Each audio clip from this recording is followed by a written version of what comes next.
Hello everyone, it's time to end this series and we will end it with my division, the division that has my team in Seattle Seahawks. We go with NFC West.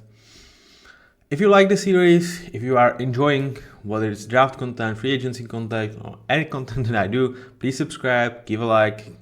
It takes a lot of time to prep this, so it would be really nice to get appreciation by this form. You can also follow me on Twitter, on TikTok, and here.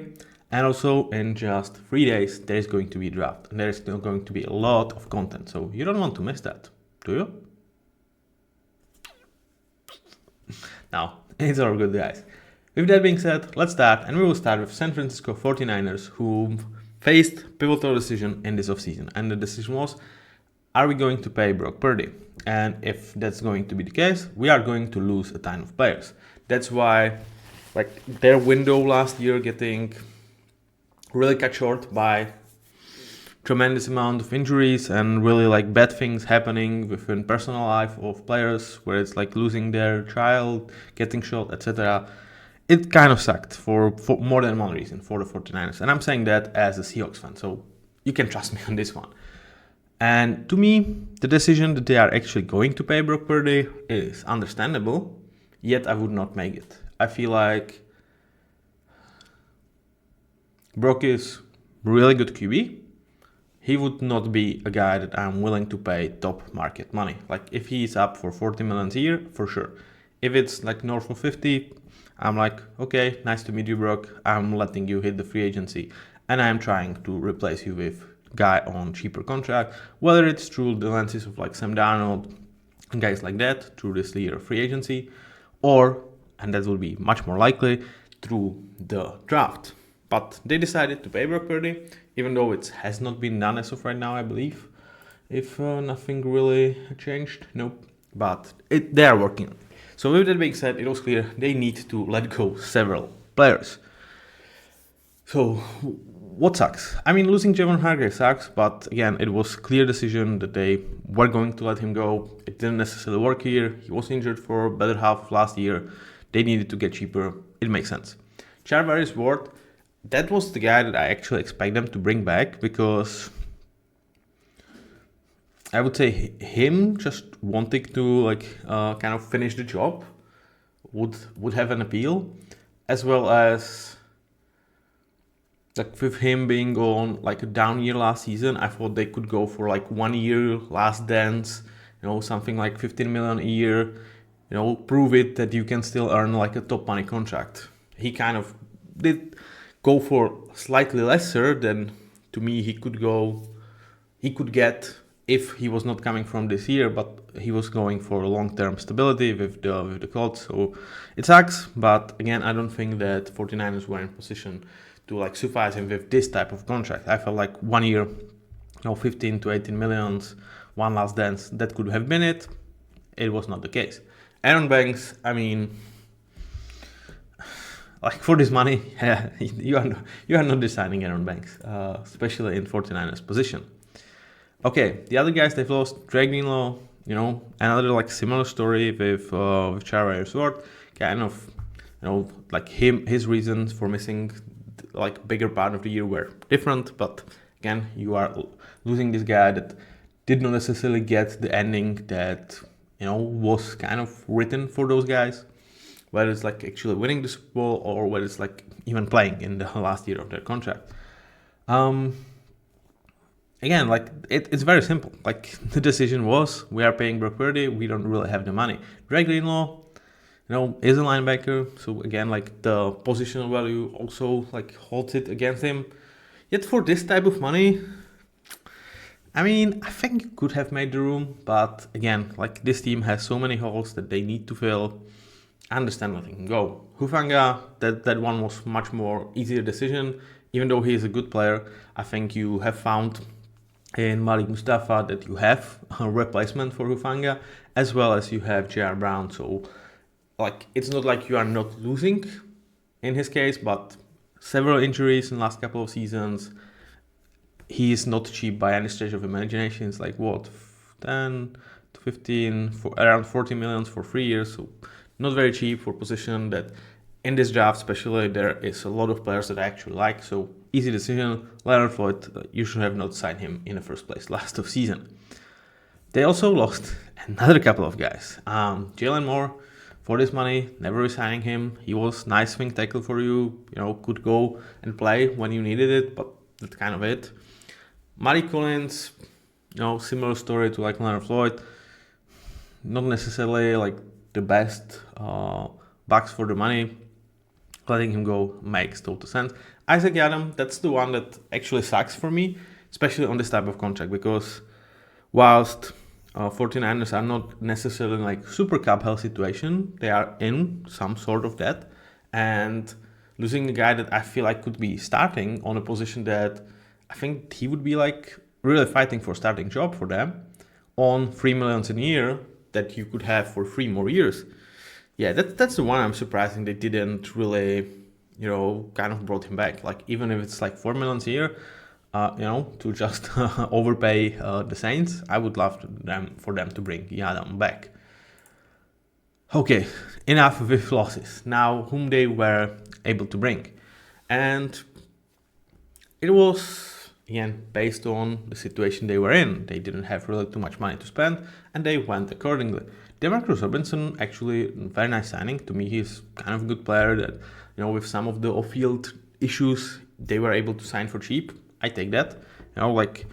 If we are without him, we still have Juwan Jennings, we still have Brandon Ayuk, we have Ricky Pearsall, Jacob Cowing. We are okay. If he's like staying out of trouble and is just pure football player, nothing more comes with him as in terms of baggage. You are getting a guy like that's 31, that's like ton of experience, and that's very very solid. Love that. Mac Jones, this makes total sense. Kyle Shanahan, long time ago, was really about Mac Jones. There was, I think, when they drafted Trey Lance, it was in the draft of Mac Jones, and Kyle wanted Mac Jones, not Trey Lance necessarily. So, Mac Jones, what could have been 4 years, 5 years till the draft. He makes sense here. I mean, when you are paying Brock Purdy, you are not talking about Mac Jones as your high-end, potential starter. But I feel like, given that Kyle probably still lacks some of his traits and some of his personality, having him as a backup makes total sense for quite a cheap, truth to be told. Luke Farrell, kind of whatever signing. He gives you solid depth for tight end room. He's not necessarily super, super cheap, but is on very cheap side of things. Yeah, kind of whatever. I understand, nothing special for me. And they also brought Jason Pinnock. Again, similar to, letting Isaac Yadam go. This is a type of players that, if you are in the situation that 49ers are in, you are trying to fill void with guys who could be starters in a pinch that can play for you, on very cheap deals, have some experience, but also they are not forcing your hand super, super hard in terms of draft because, well, if there is a guy that we like, okay, let's bring him in. If there is not, we don't have to overdraft someone by a round just because we have this need. So I like signing like Jason Pinnock. Where does this leave their roster? Okay, so it leaves them in a situation where,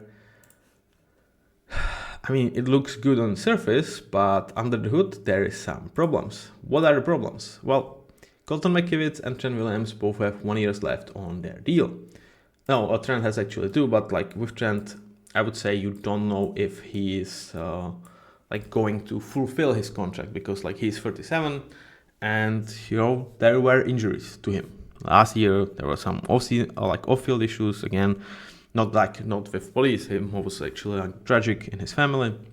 So I definitely do believe he's going to be back for this season. But for 2026, if you ask me if Trent Williams is still playing, I'm 50-50. Colton McKivitz is kind of a solid tackle that has 1 year left on his contract and is kind of I would say replacement level talent of player. He is good, and if you can resign him for a cheap contract the one he's on it right now, you would be very, very much okay. The problem is I feel like he's going to want more than he is on because right now it's he signed 2 years for $4.6 million extension 2 years ago. So yeah, that's very cheap. Like 1 year, 7 million a year ago. So yeah, he's on fairly cheap contract given like his quality and how much this position is getting paid. So the question is the money. So to me, you are in the position with the tackles that, again, if the situation is right, you're taking a tackle.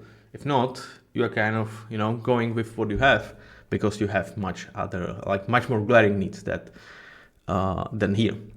In terms of interior, I really feel like I'm not like super happy if Spencer Burford is starting or like Ben Barch. Yeah, I really feel like they need to replace Aaron Banks by someone in this draft. Though, again, if you are in a pinch, Spencer Burford probably can do. And you are super happy that you found Dominic Puny and the type of year he had. Brock Purdy, we already talked about him. He is going to be back on a big contract. It's surprising that this has not been done by now because they kind of already taken their losses by losing a lot of players and still haven't re-signed him. So that's kind of weird, but well, I think it's going to get done. In terms of playmakers, I think you are absolutely set up. The only thing is, is CMC going to be back to his old form? Because obviously last year he really didn't play much and he was like hampered by injury. Also, Josh Kittle, you have only 1 year left on his contract. Is there a chance for him to retire after the season? Maybe that could be a possibility as well. But I really feel like he enjoys football too much to just go into an early retirement. So I think you are very well set up, but it kind of like how high, if they draft a tight end, that could tell you a lot about George Kittle, and the same about running back, how they feel about CMC. In terms of wide receiver, I think this group is very, very well set up. The only thing is Juwan Jennings has only 1 year left on his deal, but like I would be shocked if they don't bring him back because he is kind of heart and soul, or more like muscle and soul of this offense. I like him a lot. He's a really nice player. In terms of backups, I think you are kind of okay. I feel like you are missing tackle here, and especially like given the situation with Trent and with McKivitz, I would be looking for a backup here, but it's not like something that you need to invest premium in, I would say. Well, where you need to invest premium is like, well, this defensive line is kind of Nick Bosa and Prey. It's like, that's crazy. Like, literally when I was looking at their defensive line, I'm like, Yetur Gross-Matos. Then they're like still paying some money for Hargrave and Collins, despite them not being here. And then it's like Drake Jackson, Kevin Givens, Jordan Elliott. Like, what the hell is this? Like, they have so many needs, man. Like, from once, touted one of the best defensive line, they kind of fall apart and it's left with Nick Bosa. The good thing is you have Robert Saleh back. I feel like if there is one positional group that he's going to figure out, it's going to be this defensive line. But look at this team. They will draft defensive line. I would not be shocked if they spend like top 100 picks on this group. The thing is, you don't necessarily even have like a running mate next to Fred Warner. Like, do you go with Luke Gifford, Dee Winters? I mean, you could. Are you happy about that? Not really. So I would not be shocked if they actually go for a linebacker as well. So what, like, I kind of wanted to start with, but I am like, well, it's just glaring to you here. It's like, it's kind of a weird division because you consider San Francisco, they went into Super Bowl 2 years ago. You consider Rams, they were by far the closest to eliminate Eagles this year and like later Super Bowl champion. Then you look at Seahawks, they were a 10-win team, first 10-win team in history that didn't make the playoffs. And you look at those three teams, and they have, in my eyes, glaring holes. In terms of 49ers, it's defensive line. In terms of Rams, I pretty much am not happy with their defense beside defensive line. And with the Seahawks, it's obviously interior of the offensive line, which is like crazy. And then you look at Arizona, who missed playoffs for 5-6 years. Perhaps they made one playoffs with D-Hop. I'm not necessarily sure. But they kind of were on the bottom of this division, and even in terms of talks about them in terms of NFL. And you look at their roster, and it's like, if the season starts now, obviously they would miss the draft because every team would miss the draft. But I think they're kind of ready to go. They don't have super glaring weaknesses, which is kind of weird for a team that everybody would feel like they are the force in this race. Might not be the case anymore. So let's focus on the secondary for 49ers. And here's why I'm like, why could you not bring Isaac Yiadom back, especially in case of like losing Charvarius Ward? Because like, I'm super happy with Leonard and Green, but in terms of other corners, it's like Trey Brown.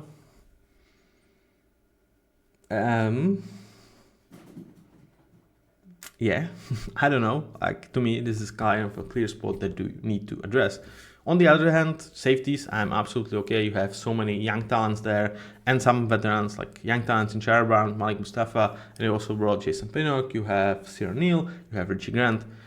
I mean, it doesn't look great in terms of current ability. I only have them as decent starters, but this group has good potential. So I really don't expect them to invest, even though I like this like these safeties in this year's draft. I don't expect them to like really spend premium here. In terms of backups, like, you know, we can talk about like even Anderson, who actually played some meaningful snaps last year, which is kind of crazy. He was an undrafted guy, and like he was actually solid. But you know, right now he might be like, do they have him slated as a starter right now? No, they have Kevin Givens, Jordan Elliott, and Yetur Gross-Matos. So I mean, okay, maybe I'm missing some of the like veterans here, but I just wanted to really show you guys that like the depth of this defense, like it's kind of non-existent. You know, pretty much like safeties, you know, like Richie Grant could be the guy that's going to be here. All right, you know, Cyril Neal, kind of whatever. But that's pretty much the only group that you are happy with. Then you have Fred Warner and Nick Bosa, great. You have two good corners, and that it ends there. It ends there for me. So with that, knowing, how did I approach the draft? Well, semi-surprisingly, because I was like, I will most likely trade down. And then I was sitting there with 11 pick and Armand Bamboo was on the board. And I'm like, I can't let this guy go because A, he is to me like a future Colton McKivitz replacement or even Trent Williams, depends on you know, whether we find a reasonable salary for McKivitz. But B, I feel like he can immediately play guard and be like filling that offensive line up. So to me, this was very easy decision, even though I felt weird doing this decision because I'm like, well, I should be probably addressing different positions than this. But with that being said, I'm like, okay, that it ends here. Now let's focus on this defensive line. And I was kind of lucky to stumble upon players that I would be definitely super happy for the like, not like me personally, because like they already had a great draft and I'm like rooting against them in a way. But as an analytic, yeah, this would I would feel good even like if Baron Sorrell, because like with Sorrell, I'm really happy with him in the third round because I think he's kind of ready. I don't think he has like this tremendous potential, but to me he's kind of NFL ready. And you know, if my defensive line is Shemar Turner, Tariq Williams, and Baron Sorrell next to Nick Bosa, and Robert Saleh is coaching them, I'm like, all right, I think we are in the business with the 49ers. Then Quincy Riley, again, this grade is kind of, okay, we don't see eye to eye with PFF on this dude. Okay, whatever. To me, he is like this fourth round clearly type of player, and I'm looking for the corner for this room because I really feel like they need one, and to me, he was kind of best on the board. With the rest of this draft, you might be surprised with Trevor Etienne.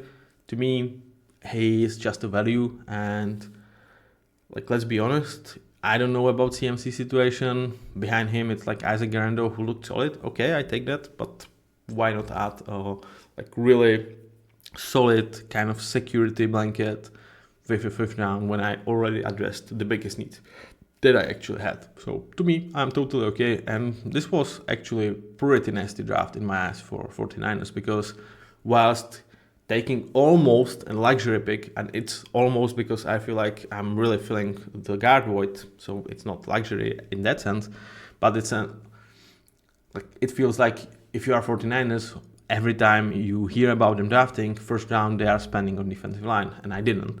Yet I would be absolutely happy. So Let me know what do you think about this one. Now we can all go to the Cardinals. It's true, you can see that. Do you guys have this? Like, if someone sneezes, you say it's true? Let me know in the comments. So in terms of guys that they let go, it was kind of a bunch of experienced veterans that were playing snaps, but not necessarily being super impactful. I mean, Kazir White, you could call him impactful because like he was a starter clearly, but he had like a pretty abysmal season. So yeah, kind of non-factors in terms of losings. And it pretty much ends there. Like Arizona's offseason was really like, we kind of have the money, we have the resources because they were rebuilding for 2 years and they kind of done it successfully. Now it's the time, now it's the time to reap rewards. And Baron Browning, whom they spent like a 5th round pick midway through last year with the Broncos, getting him back on this actually very reasonable deal. It's like $7.5 million a year. Yeah, I applaud them. Josh Sweat, okay, totally on board with this guy. They were missing this oomph in terms of defensive line. Josh Sweat definitely gives them that. And I was kind of surprised that he didn't get more money because to me, he would be worth like $3 million a year more. So this, I actually consider this a value. And he could really play his best years of his career here because like he's 28, so I think he could have like 4 more years of greatness in him, which definitely mirrors this contract. Yeah, he gets $19 million a year. I think that's a pretty good deal for the Cardinals, truth to be told. And also, yeah, really like that. Evan Brown, kind of the signing that went under the radar in my eyes. It was re-signing actually. And to me, it was actually one of the more crucial ones because they did not overpay by any stretch of imagination on Evan. And B, like, he really worked with this group last year.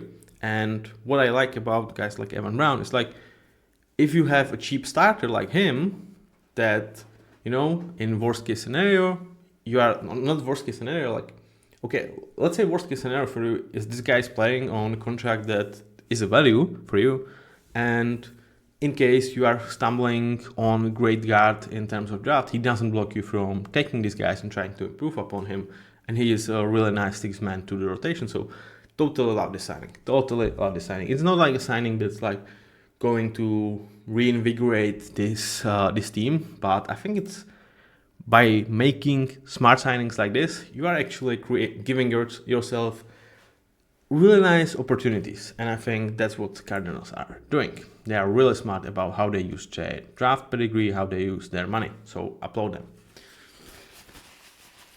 Now, Dalvin Tomlinson, what a player. I mean, I really like Dalvin Tomlinson, and for this amount of money, I again consider him a steal.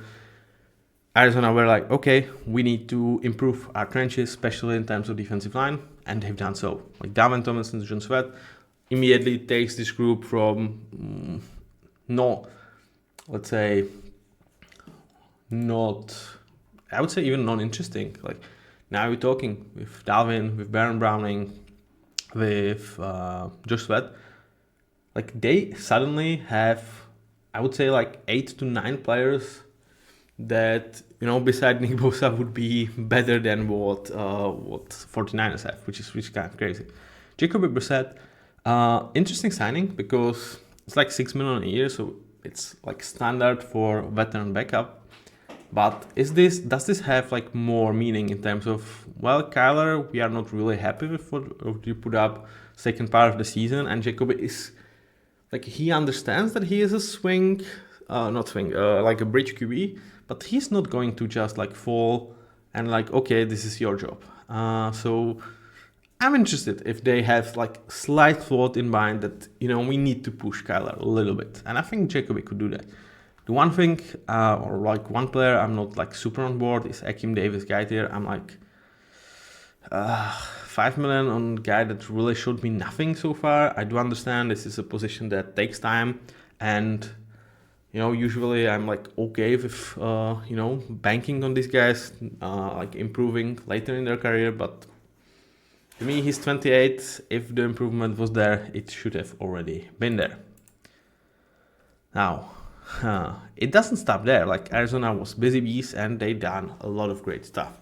Calais Campbell coming back to finish his career here. Totally love that. This dude is freaking impressive. Like he still continues to do so. He's 39. What a dude.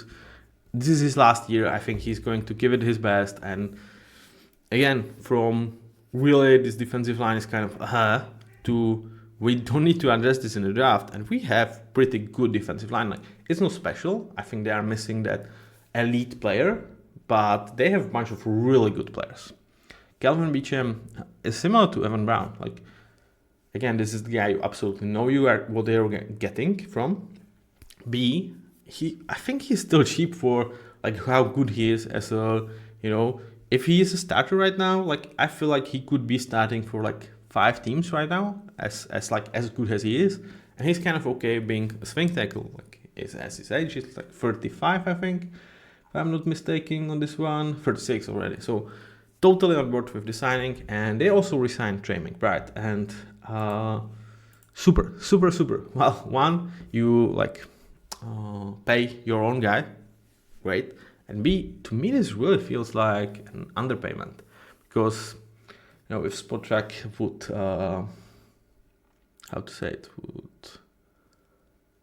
cooperate better with me, but like really with where the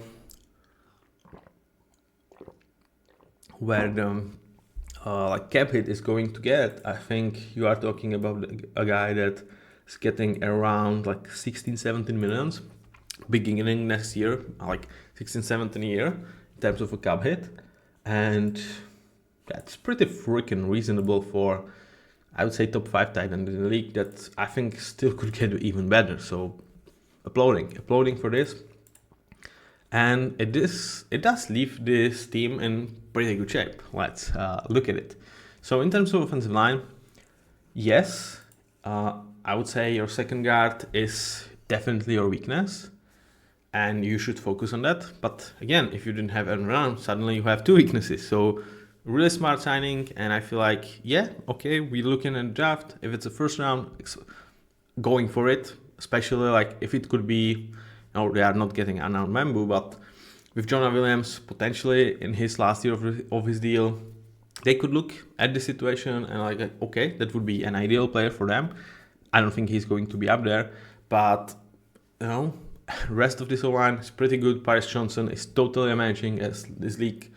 Okay, top half of left tackles because it's just a freaking insane position. Hjalte Froholt definitely showing that he is just very, very good center.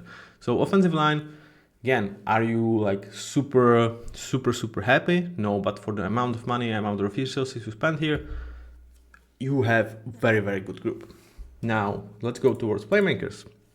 And you can make a case that this team is like lacking, I would say, 4th playmaker, because I feel like you have Marvin and Trey, who are exceptional, or like Marvin, you hope he gets there. James Conner, I think he's much more like he's not necessarily a threat in terms of receiving game, and Michael Wilson is like, he's probably 3 rather than 2. So I feel like you are missing one guy here, and that's definitely a position that you can address in the draft. And just remembering what I done with the mock draft, you will see how I ended up feeling that. In terms of the tight end, I love it. Elijah Higgins, like former wide receiver, transformed to play tight end. He's really good at this position. Like very, very solid find. He has like 1 year or 2 years on cheap control. Let me check. Yeah, 2 years on cheap control. Definitely super happy. You also drafted Tib Ryman, so you are not worried about this tight end room. The same with running backs. You have James Conner, you have DJ Dallas, Trey Benson, Michael Carter, Amari DeMarcaro. Like clearly from if you look at this offense, you might be looking like 2 years ahead. Well, Calvin Beacham is 46, John Williams 1 year left, so okay, perhaps we will need a tackle, and for now we need a guard. And then we need one more playmaker. And this is pretty much it for this offense. And it's pretty much it for not only 2025, but also for 2026. So this is very well set up, and it's actually not necessarily like costing you super great amount of money, because they hit on their draft picks. They were able to like even steal some value with like Elijah Higgins. Great job. Now, let's take a look at those backups. Like I said, I feel like you are good with the one missing with like wide receiver. Even though in terms of wide receiver 4 or like playmaker 4, you have Greg Dodge, you have Zay Jones. I feel like you are kind of okay. So I'm just not sure who is it going to be. They're like wide receiver 4, but I feel like they have guys that could fill that spot. Now towards defense, and once again, like I've said, like you have Just Sweat, you have Darwin Thompson, Justin Jones, Evan Collins, and like this is where I'm like, you have BJ Ojulari, Baron Browning, Darius Robinson, and I'm not done. Like you also have Calais Campbell, whom I didn't even like put in here, though. Like to me, he's actually a starter, but I was like, I want to show how deep this is, and it's like the one more thing that I wanted to show you is like it's deep beyond this year again, because like the only guy beside Calais Campbell who like kind of came here to end his career with the team that he wants to, like you only have like LJ Collier, who I'm not even having in this discussion, that is not signed for 2026. So in terms of defensive line, okay, like you obviously need or want like as whether it's like Baron Browning, Darius Robinson, like someone to really shoot up and actually be that exceptional player. But you don't have to give a damn about this group for 2 years in terms of draft, in terms of free agency. That's nasty. It's really nice, really great job.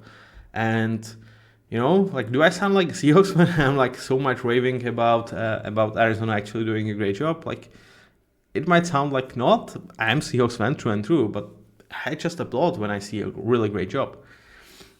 So, very well done, Cardinals. Very well done. Now, linebackers, that's like one spot where you brought Akeem. I mean, if you brought him to start next to Mike Wilson, like you can do. You have Owen Papo as kind of like, he's much more of a funny name than a great player in my eyes as of right now. I think there is some potential still in him. But again, like to me, you have potential to just like look at this group and be like, well, with the talent that we have at this defensive line and with the secondary, we can afford to be kind of in terms of linebackers. But as well, it's like, okay, but we need to spend some resource, like our great resources somewhere. And we are actually kind of set in terms of our team. So perhaps it's going to be first round or second round linebacker. Now towards secondary, and again, like in terms of safeties, this team has a plan for this year and 2026. Even though they could lose Jalen Thompson, this is last year of his contract, they have DDTR actually, Dedion Taylor, Demarson Robinson, sorry. I call him DDTR because it goes better than DTDR, And he's just like, he's going to get on the field, like he's that good. So you have safeties figured out for like at least 2026. And you can look at this corner group and be like, well, they are kind of missing that alpha perimeter guy. And it could be true because Garrett Williams is much more of a slot and he's like really exceptional at that.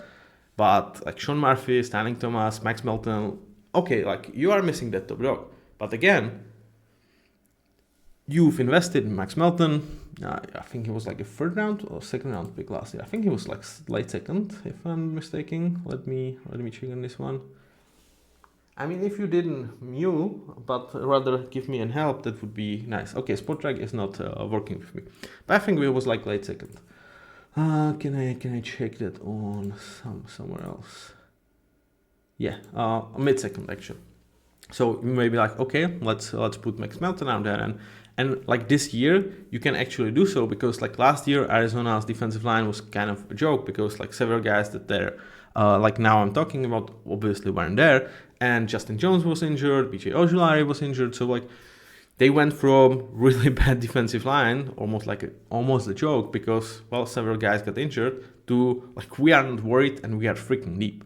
So again, you don't have to invest this in you. It works out this way and you are really like happy with the pick. Yeah, you can pull the trigger, but you don't need to. That's like so much power that Arizona has in terms of a draft, and I really love how they set it up. And as I talk, like they have backups for this defense. And the crazy thing is, it's just not only for 2025. It's not like it's filled with 1 year band-aid players. That they actually have 2025 and 2026, and it really feels like this is kind of their window that they will try to actually make a certain noise in the NFL. and it might come as a surprise to a lot of teams.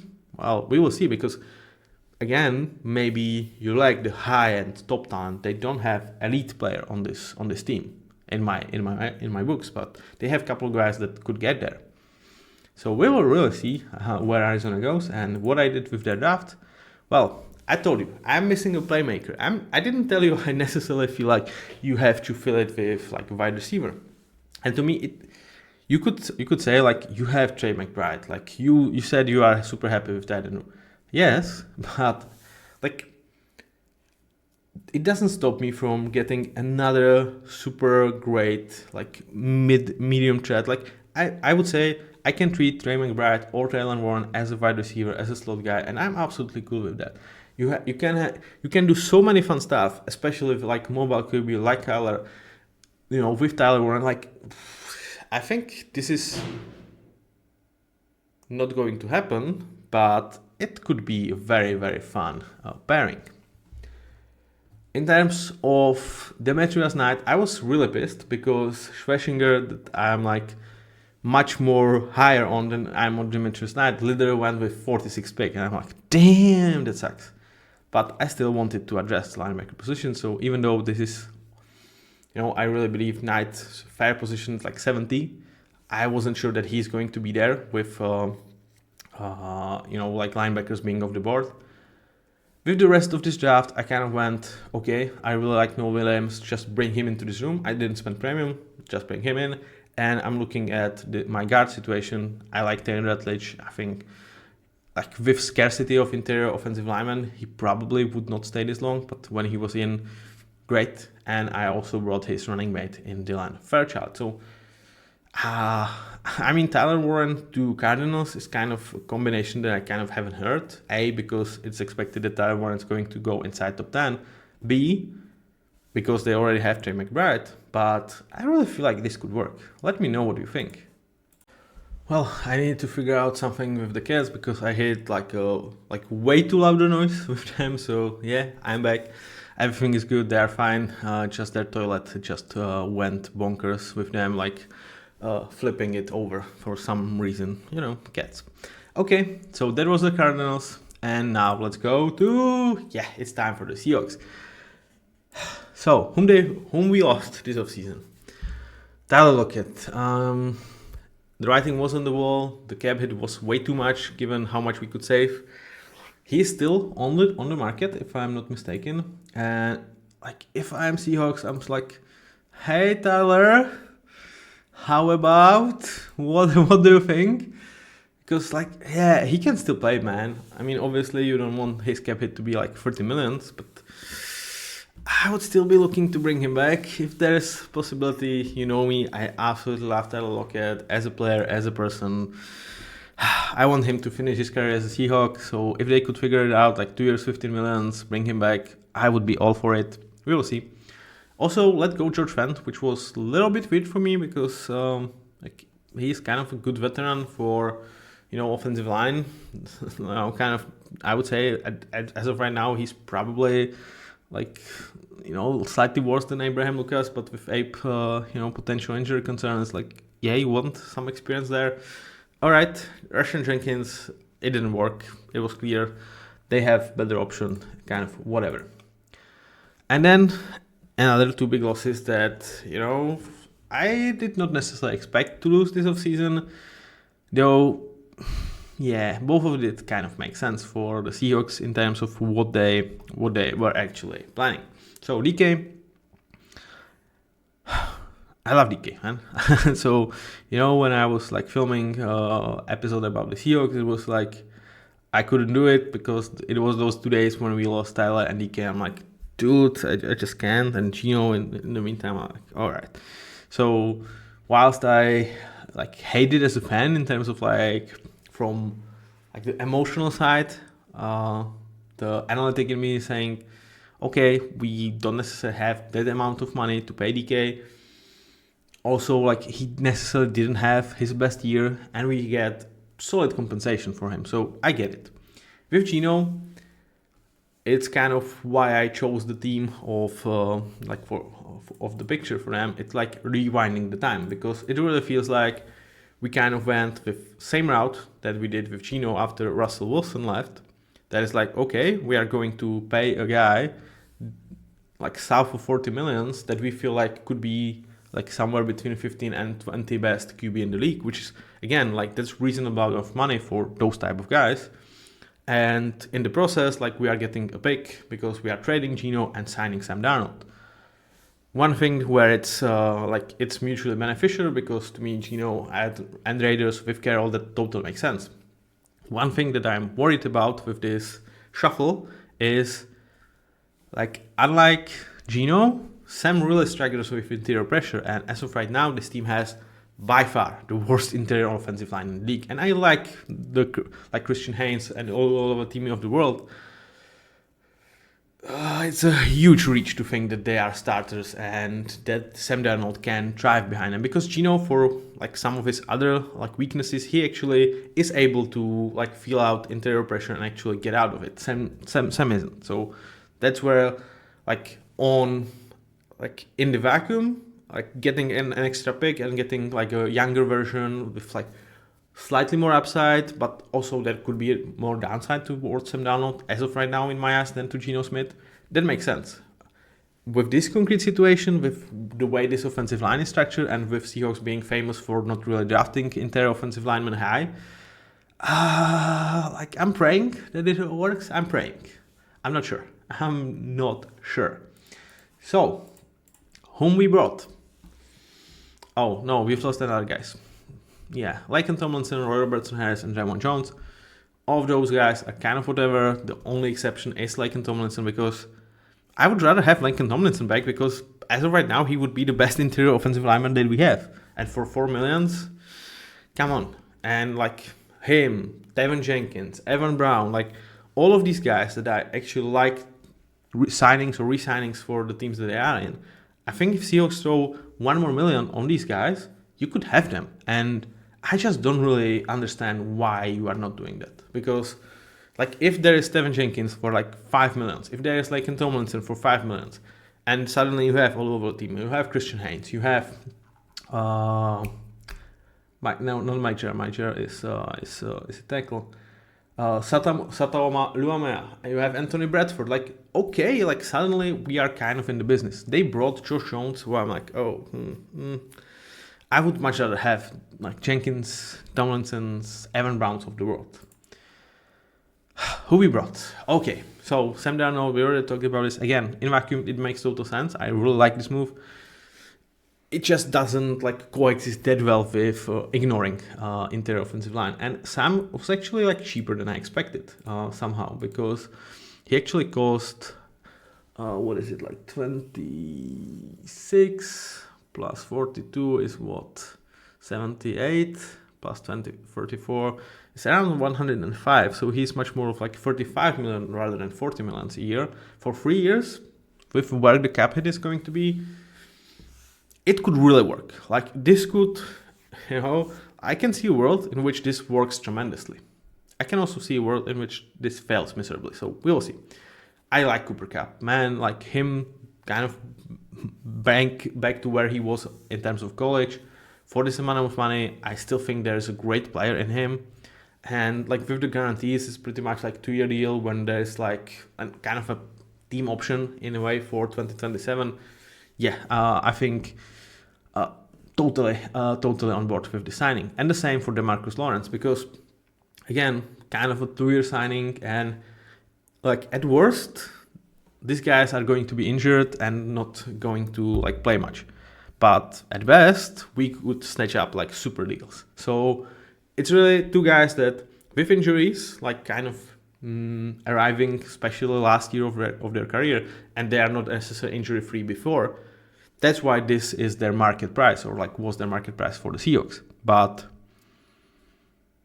like, if you are Seahawks in this situation, in my eyes, you should be shooting for like high risk, high rewards in terms of especially these players, and kind of like especially with DeMarcus Lawrence, because to me, you have really good defensive line. And if DeMarcus falls out of it, either he's like totally depleted by injuries, so he's not playing, or like he's just a shell of himself, then you are still good. It's not necessarily the same case for Cooper Kupp there. So there is like much more, you much more need Cooper Kupp. Demarcus Lawrence is kind of a luxury that you took a shot at. Not shot at, like shot with.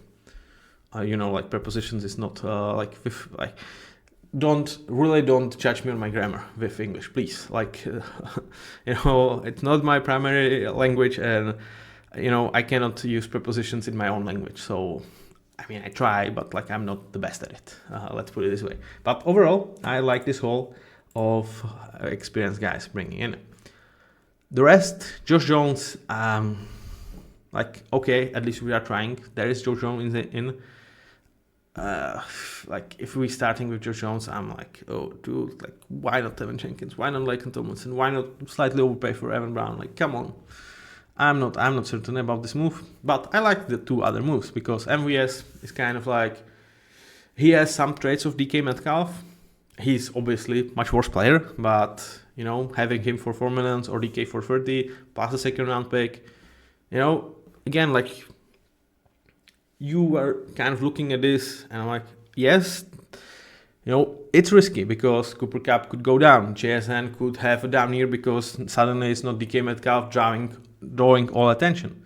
But there's also a world in which this really works nicely. So I do understand the vision, and like, it's not necessarily like our Super Bowl window, like this is a Super Bowl bust, but with this roster, I feel like you are giving yourself a chance to actually like mix things up in playoffs if the things work out really nice, whilst you are kind of building this exceptional defense under Mike McDonald, because that's what's happening with the Seahawks, trust me.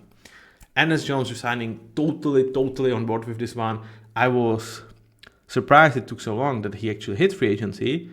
But also I was surprised with how small amount he actually came back. Like, I thought this is going to be $15 million a year. There is clearly something with Ernest Jones, like him being traded from the Rams. Mid-season, he was traded again, like to the Seahawks. There's probably something with, I don't know, his personality, like something that he like rubs someone the wrong way. Because to me, he, in terms of like how he plays on the field, he deserves more than this. But I'm not going to be sad about it because it allows us to bring him back on cheaper contract that I thought we would. And like when you look at this defense, it really came to its own when Ernest Jones arrived, Tyrese Knight next to him. It started to work and clicked totally. So super happy about this signing. So I know I might sound like copium, like I've used a lot of copium here, but I actually like a lot of the things we've done. And we've also managed to bring Jaron Reed back. Again, like this veteran guy that is very good and for very cheap. He had his best year, I would say, like in his last 5 years. Last year with us, like he's 33, but for this amount of money, it's kind of no pressure. So when you look at this defensive line, you have John Reed, you have Demarcus Lawrence, you have Leonard Williams, like kind of this old group that still can play on a very nice level. And then you have Byron Murphy, Boye Mafe, Derek Hall, Uchenna Nwosu, like these guys that are arriving into their prime. Like though Uchenna is like already 30, like light or like 29. I mean, God, like life really goes on a speed dial. So yeah, I'm really like, I might sound like I've used a lot of copium, but whilst I like my heart hurts losing DK and Tyler, and I kind of like Cheeto, but kind of whatever. As an analytic, I totally get the vision. I mean, beside the fact that you are ignoring offensive line in terms of interior and even kind of with tackles. So, okay, there is one thing I don't really get. Where does this roster? Well, like I said, Charles Cross, that's the one piece with this offensive line I'm super happy with. He's our future franchise tackle. He's going to get paid. Like I think he has potential to be top 10 left tackle in the league, which is not a backhand compliment because it means you are almost a superstar. On the other side, Abe Lucas, after like 2 years, really depleted with injuries, he managed to like stay and play some. He looked solid, but it was not as good as his like rookie year. Last year of his rookie deal, like I like him. I think like he could be our future starter, but it's like, do I count on it? Especially when I don't necessarily see great backups. Like as of right now, it's Mike Gerald. It's like, I mean, you can live with that if you have the rest of the offensive line figured out, and you don't, because the only guy that I actually am okay, well, as a starter is all Timmy, and even there it's like I'm okay because I thought he played nice when he kind of got late notice after Connor Williams like retired mid-season,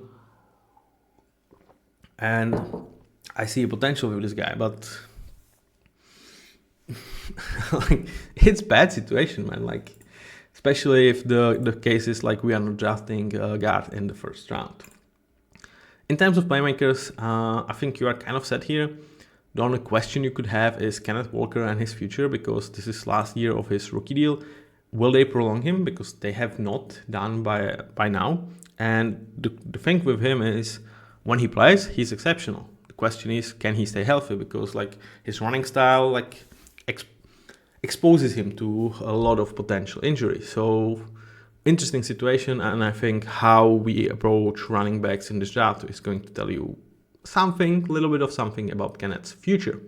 Noah Fant and AJ Barner, whom we drafted last year, is kind of solid tight end duo. Noah has like one last year of a deal, and again, like similar to Kenneth, I think the way you approach tight end market in terms of this draft tells you a lot about how we feel about his future. Because I don't think that's necessarily like certainty that both Kenneth and Noah are going to be back. Like I like Kenneth, I hope he's back, but with Zach Charbonnet arriving last year, and Kenneth, you know, like if he cannot play like another 5 or 7 games, you start to question what you do with him. In terms of backups, like I said, like I kind of like Christian Hake. I felt like he was a very nice pick last year, but when he played, it was not pretty. With AJ Barner and Jake Bobo, I like Jake Bobo, dude. This is just such a fun player. Like kind of your hidden gem for the Seahawks, because you know he tries every single snap he gets. He's going to put his body in, and like I'm not going to say he's like mini Cooper Kupp, but like there are some similarities in his game. So I think like Cooper Kupp's arriving could even help him to like, you know, put him as like wide receiver 3, because I would really like it for him. I like some Jake Bobo. Somehow or Drew Lock, those are our backups. So unlike with other teams, I don't actually expect spending a pick for like young quarterback. But now let's shift towards defense, because like with Mike McDonald, that's clearly where Seahawks are aspiring to be, I think, top 5 defense as soon as this year. And I think there is a making of that, because like I said, Boye Mafe, Leonard Williams, Byron Murphy, Demarcus Lawrence, Jaron Reed, Uchenna Nwosu, Derek Hall, like there is 7 players that, you know, like similar to who when we talk about Arizona. And I think here it's even like slightly higher ceiling, that if you just put them on the roster of 49ers, it's like Nick Bosa and then these 7 other guys before we go to another San Francisco 49ers player. So I really like our depth, and Cam Young is there also who could play. Yeah, that's pretty much it. But like 7 to 8 players that I totally like and could be actually starters for a lot of teams out there. So this defensive line, especially with McDonald, this could be super, super fun to watch, and I'm super excited. Behind them, like I said, it totally clicked with arriving of Ernest Jones and putting Tyrus Knight in. So even though like important starter, good backup doesn't really sound like special, it worked. And I really feel like we saw like the floor for these guys, because I think Tyrese has a lot of development in him, and Ernest is just that prolonged hand of Mike McDonald on the field. So, expect fireworks. And behind that, the secondary of the Seahawks is like really good at some places, while I would say at least missing one great corner, because Spoon, yeah, trust me, like, you know, I think he has like most chances to replace Tyler Lockett, like in my heart, in terms of how much I like some player, because like this dude, the way he plays, love that, man. Rick Woolen, last year of his contract, I think we are going to prolong him. I feel like he kind of settled in, and I really like his last season even more than like his rookie year or even his second year, when it was like a lot about interception. I think he just became much more of a really coverage D-back, where he's like, not actually going for every chance to get the ball, because then he getting, like exposed a lot of the times. He really, actually tried in run defense and was able to make some plays. So him and Spoon, totally get it. I feel you need another perimeter corner, because you've tried with some like value picks in terms of last year's draft.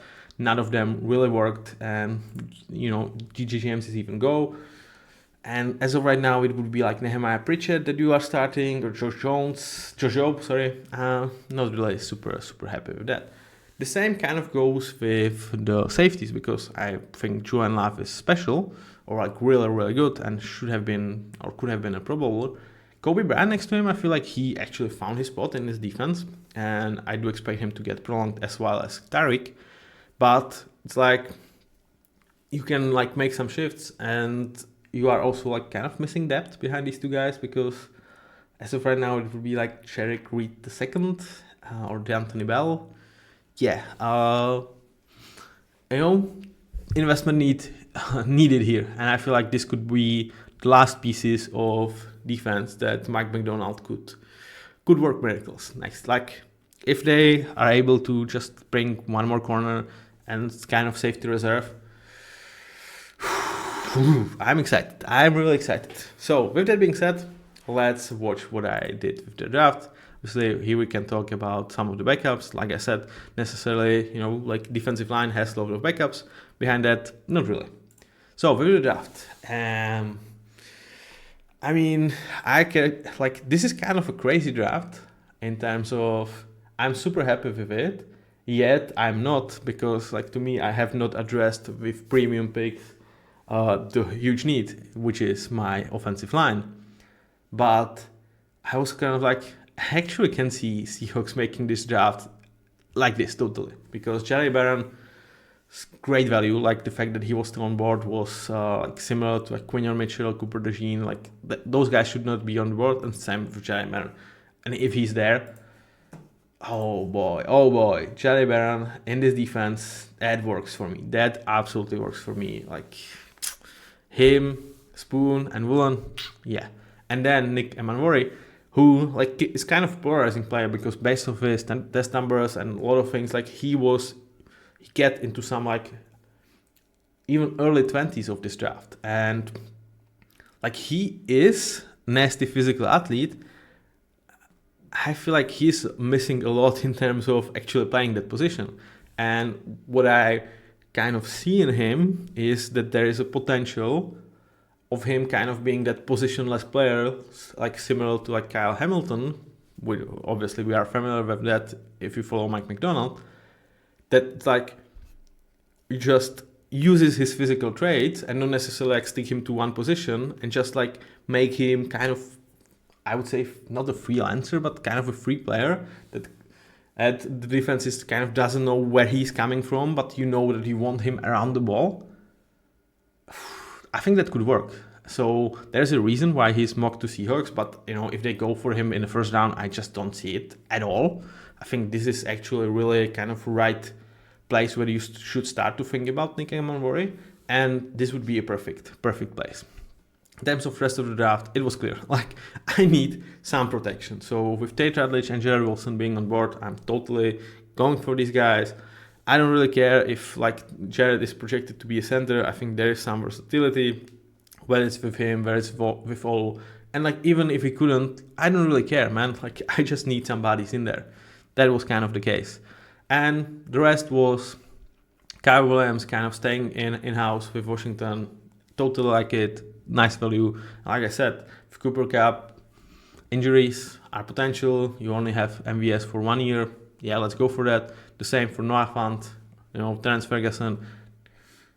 I would say like there are some similarities in their game. So it kind of, how are you happy with AJ Barner and Terrence Ferguson after 2025 tells you whether you want to spend money on Noah Fant. Totally okay with that. And Raheem Sanders kind of afterthought in terms of, well, I'm kind of missing a running back. There's some good ball in him, so let's bring him. That was, to me, my Seahawks drafted. Like, if they draft like this, I'm going to be questioning it in a way, because, like, again, I've named this draft Mike McDonald's defense is going to be a nightmare, as well as good freaking luck Sam Darnold. That was the name of this draft for me, and I'm not sure if I like it or hate it. It's kind of like bipolar draft, in a way. So let me know what you think. And now towards the last team of this division, last team of the series. Maybe I should have go for the Seahawks, but I usually tend to do this based on kind of the draft order. So we will finish with the Rams. And, the team for them is the window is still open. You prolong Matthew Stafford, you are clearly going for it. So whom they lost? Several players that actually I feel like are very nice additions for the teams that they signed for. But I do understand why you've lost all of these guys. So while I think they are really on good places, I think you had a really nice plan in terms of replacing these guys. So I'm kind of okay with those. Also, Cooper Kupp. Again, the plan is here. Because let's talk about the plan. The plan was Devontae Adams. The plan was Poona Ford. So if I need to choose between Bobby Brown and Poona Ford on like very similar amount of money, I'm taking Poona Ford all day long. Devontae Adams over Cooper Kupp as of right now, with like Cooper's injury concerns and like on similar amount of money, and like for Matthew Stafford specifically, like some of his back shoulders for Devontae Adams, that could be a nasty weapon. So again, while I like the players and when they go for and for how much, I'm absolutely okay with the plan that Rams had for their replacement. Coleman Shelton, nice player to resign, not necessarily a cheap one, but very solid. He offers you versatility amongst the interior offensive line. And again, he would probably be the best interior offensive lineman for the Seahawks.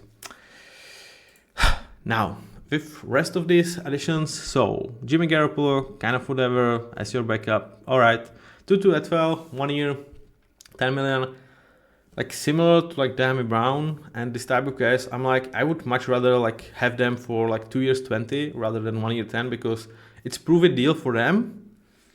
But yeah, that's why it's like they don't want to probably sign long-term contract unless you are actually paying juice on that. So it's like 14 million. So understand, but for a team that gives that proven years, there are positives and negatives. I would shorten it in this direction. And Alaric Jackson, I am super happy for him. I am actually super happy for the Rams, because I just didn't understand the talk. Like you found, is he 21st best left tackle, something like that? Maybe you can actually think about him as low as this, but it does not mean that he is a bad player. It just means that this position is freaking awesome in terms of NFL. And like a lot of these awesome guys were found in the first round, like in a high-end first round. Like really, you have to spend premium. And when you have a very solid player in-house, that theoretically this doesn't have to be his ceiling, because to me, every year he's slightly better than he was a year before. Why wouldn't you like resign him? And especially when this is not like super premium amount of money. It's like solid money for what he is, but we are talking about 18 million a year for your franchise left tackle that is very solid, and in theory he should have his best years still ahead of him. Yeah, sign me up for that. I'm really happy actually for them and for Alaric as well. So where does this leave this roster? This offensive line is in really good shape. Like the only question mark you have when you consider 2026 is Rob Havenstein. Is he there? He's 43. There is only 1 year left. Do you actually trust Warren McClendon to replace him? Probably not, but maybe you can prolong his career because he's still playing on a high level. So to me, that's the only spot you are kind of questioning. The rest of this offensive line is paid, is good, or is projecting to improve in Baltimore and Steve Avila. You spent good on them, take a hit, superb. So the Rob Havenstein is kind of the only position, and again, the fact that he is actually here means, we can treat this, if there is a guy that we like, let's draft him, and At worst, he's going to get experience from veterans and be a really good, nice backup, and we will insert him into starting lineup for next year. And if he's not there, we are kind of okay with that. So that's a really nice position to be in. Matthew Stafford, they prolonged his contract with the Rams also in the offseason. There were like a lot of talks that he's actually leaving, going to the Giants, and like this would make sense if last year didn't happen for the Rams, because last year Rams, when we projected them, like there was not much of expectations, but then Shula did an amazing job with defense. That defensive line in like arriving of Jared Verse really tells you this team actually can win something. So losing Matthew Stafford right now, when he's still playing in an amazing level, and he would probably crack my top 7 of quarterbacks. Yeah, he would definitely. That like I was really like this doesn't make sense. It felt like a power play from Matthew Stafford, like getting more money and like prolong his contract. Okay, why not? I mean, why not? In terms of playmakers, with Puka, Devante Adams, you have 2 amazing wide receivers. In Tutu, you have a very solid wide receiver 3. Okay, do they necessarily have the depth behind this? No. And with Tutu 1 year, Puka, injury concerns, Devante older 2 years, you actually start to think about this. They have Jordan Whittington, who I like, so there is probably a 4. So again, like similar to Rob Havenstein contract, or like his situation, like if you like a player, let's bring him in, but you are not in a situation that you are desperate to do so. In terms of running backs, Kyren Williams, Blake Corum, there is clear success story. Blake Corum is mini Kyren Williams, totally makes sense. They will, let it develop after the season, whether they will want to resign Kyren or not, we will see.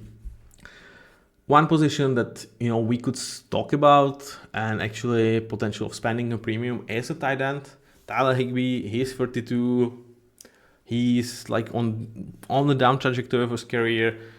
1 year left on his contract. Colby Parkinson is like very solid, and you paid like decent amount of money to have him here. But I don't think he stops you from drafting a premium talent in case you need to, or in case you want to. But again, you don't need to. So really kind of a spot that with this offense, I feel like they are very well prepared for next year in terms of backups. Like I said, the only position that I would be like concerned about is tackle. I'm like, I probably want someone to be here. So that's the offense. Where they are also set up very solidly is this defensive line, because Jared Verse is nasty. What he did last year was absolutely insane. Like, wow.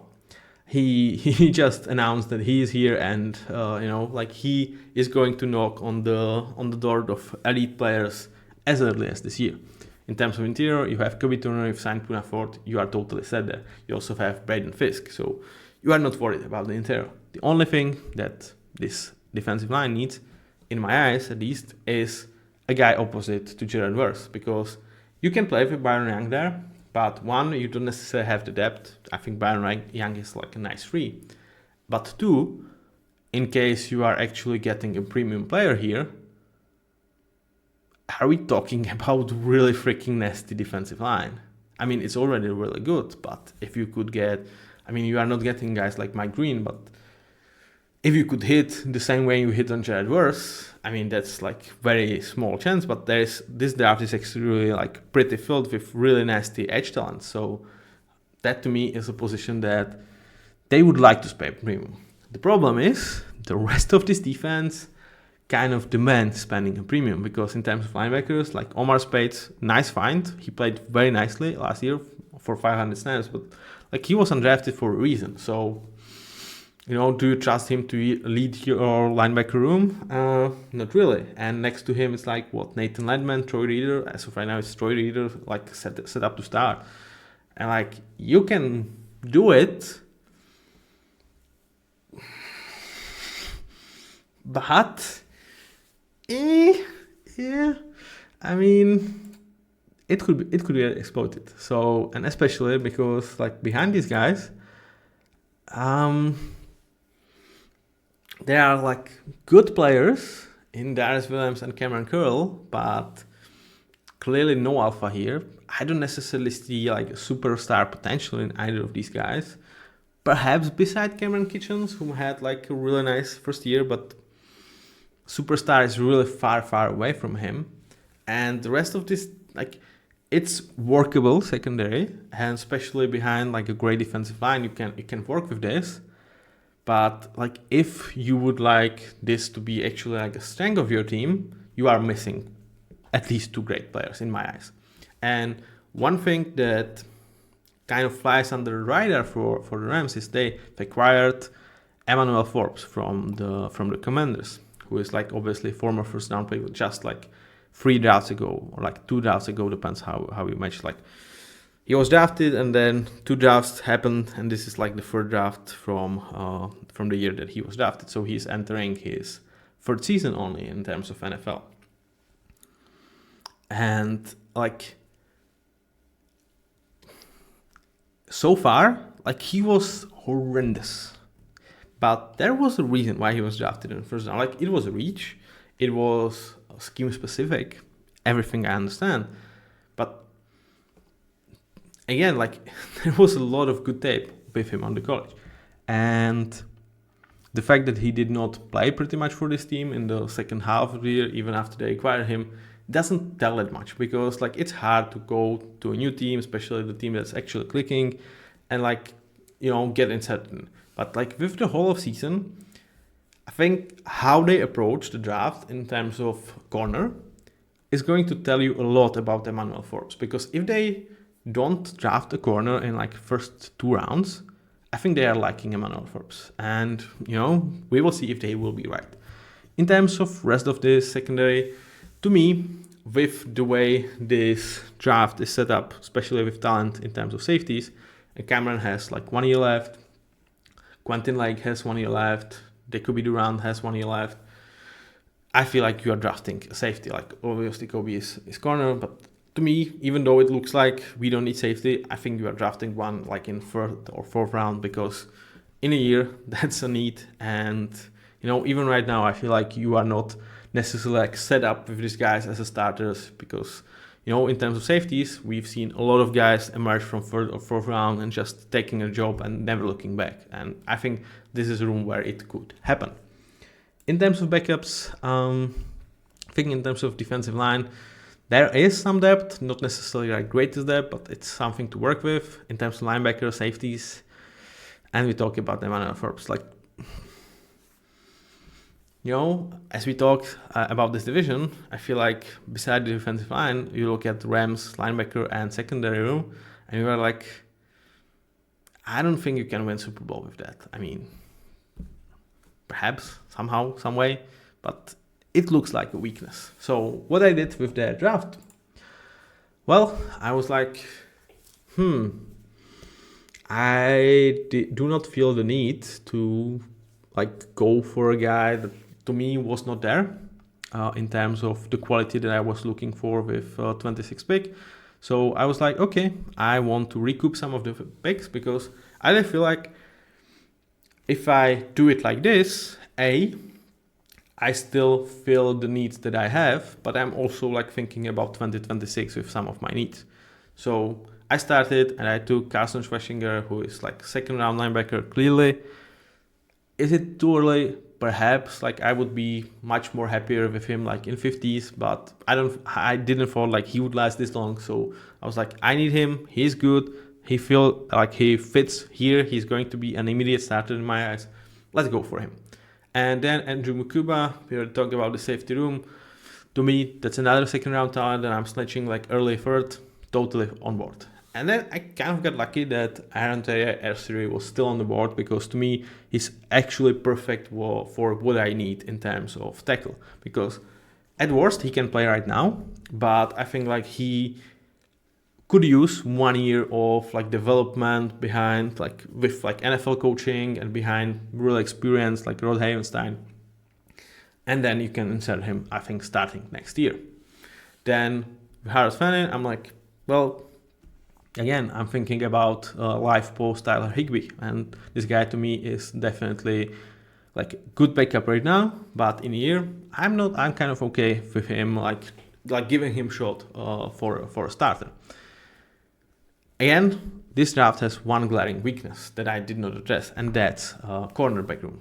I am aware of that. This is a draft that would assume that they are happy with what they see in Emmanuel Forbes. So I kind of went with this.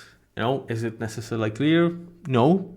They might stay put in 26 and draft a corner. I would not be shocked at all.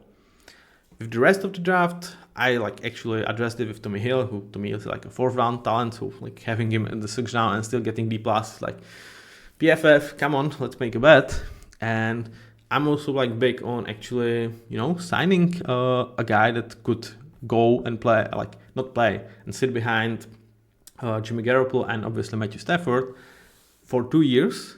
And, at worst, I wasted the 4th round pick, or at worst, he is kind of my cheap backup for 4 years. But at best, I could have a successor to Matthew Stafford in 2 years when I feel like Matthew Stafford could hang up his cleats, because I really feel like there is some potential in Will Howard. So that's why I went for this. Malachi Moore, another investment into the secondary and safety room. To me, again, you have 2 guys that are here for just 1 year. You don't have to prolong them. You can save some money. And with Mukuba and Moore, I think you are stealing value when I'm drafting them. So that was kind of my thinking about this draft.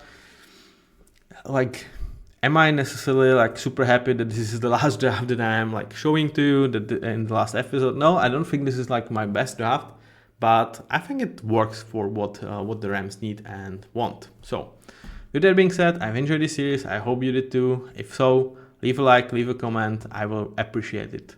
And we will see you on the draft night, or perhaps a little bit sooner, because if time will allow me that, I'm going to go and do 7-round mock draft that I will go for every team. Every single pick is going to be made by me. So, when there is some concerns that I'm reusing some of the picks, because I am if I like some of the guys and they are still on board in 5th round and I feel like they are 3rd round talent for a position that this team is, I'm going to draft him. I'm not going to be stupid in this way, but it creates a situation in which some of the guys are in 7 of my mock drafts, which is not obviously real.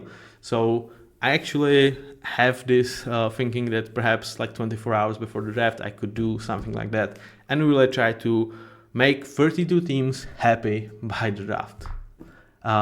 If that being, you will watch the channel and see if this happens. If not, we will see each other on the draft night, because there is going to be a lot of draft content coming your way.